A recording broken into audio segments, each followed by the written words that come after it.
We don't care. The United States and NATO, we do not care how many Ukrainians die. Not civilians, not women, not children, not soldiers. We do not care. It's become a great football game.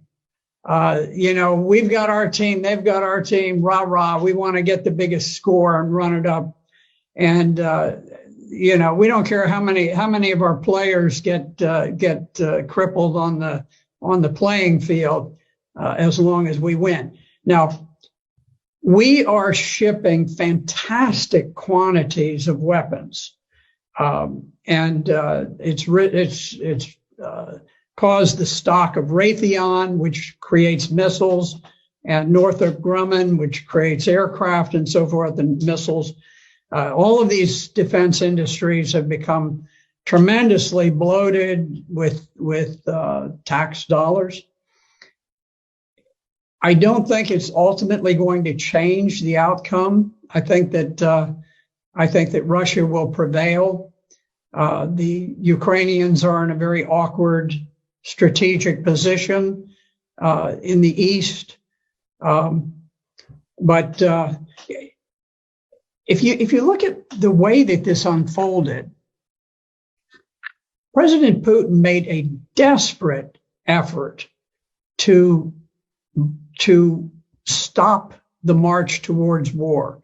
Back in December of 2021, he went so far as to put specific written proposals on the table with NATO, peace proposals to defuse what was coming about. Because at this point, Ukraine was massing troops to attack the Donbass. So he was trying to head this off. He didn't want war. And NATO just blew it off, just dismissed it, never took it seriously, never went into serious negotiations. At that point, Putin, seeing that armed Ukrainians with weapons to kill Russian troops were literally on their borders, decided he had to strike first. Now, you can see that this was not some pre-planned attack. This was not like Hitler's attack into Poland, where the standard rule of thumb is that you always have a 3-to-1 advantage when you are the attacker. You have to mass 3 times as many tanks and artillery and planes and men as the other side has. In fact, when Russia went in, they went in sort of with what they had, what they could cobble together on short notice, and they were outnumbered by the Ukrainian forces. The Ukrainian forces had about 250,000. The Russians had perhaps 160,000. So instead of having 3 times as many, they actually had fewer troops than the Ukrainians, but they were forced to attack to try to preempt the battle that was looming, where the Ukrainians had massed these forces against the Donbass. Now, the Donbass is adjacent to Russia. It is a portion of Ukraine that did not join with the revolutionary government that conducted the coup in 2014 and overthrew the government of Ukraine.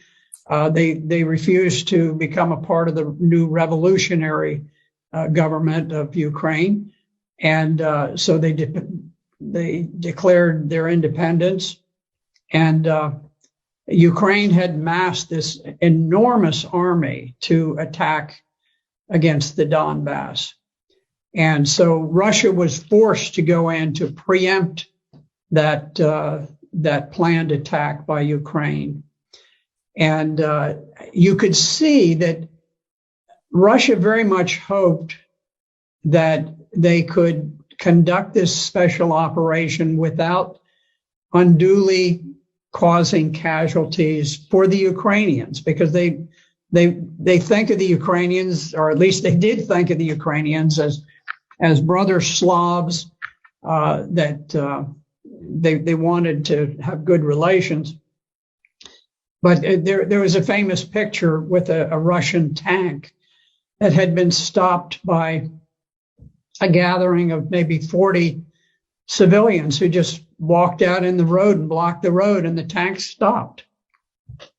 I can tell you, in Vietnam, if we had had a bunch of people who stood in the way of an American tank going through, that tank would not have slowed down in the slightest. It wouldn't have honked a horn. It wouldn't have done anything. Wouldn't have fired a warning shot. It would have just gone on. And I think that's more typical. I'm not criticizing the Americans. I was there and I was fighting, and I probably would have driven the tank straight through myself. But what I'm saying is that the rules of engagement for the Russians were very, very cautious. They didn't want to create a great deal of hatred and animosity. The Russians did not go in. They did not bomb the electrical system, the media systems, the water systems, all of these, the bridges and so forth. They tried to retain the infrastructure of Ukraine in good shape because they wanted it to get back. They just wanted this to be over with and get back to normal. It didn't work. The Ukrainians, the resistance was unexpectedly hard. The Ukrainian soldiers fought with great valor, great heroism, and so now the game has been upped and it's become much more serious. But it is amazing to look and to see that Russia dominates the air. They haven't knocked out the train systems. They haven't knocked out power plants. They haven't knocked out so many things. They've never bombed the buildings in the center of Kyiv, the capital of Ukraine. They haven't bombed the buildings where the parliament meets. They've been incredibly reserved about these things, hoping against hope that peace could be achieved. But I don't think Ukraine has anything to do with the decision about peace or war. I think the decision about peace or war is made in Washington, D.C.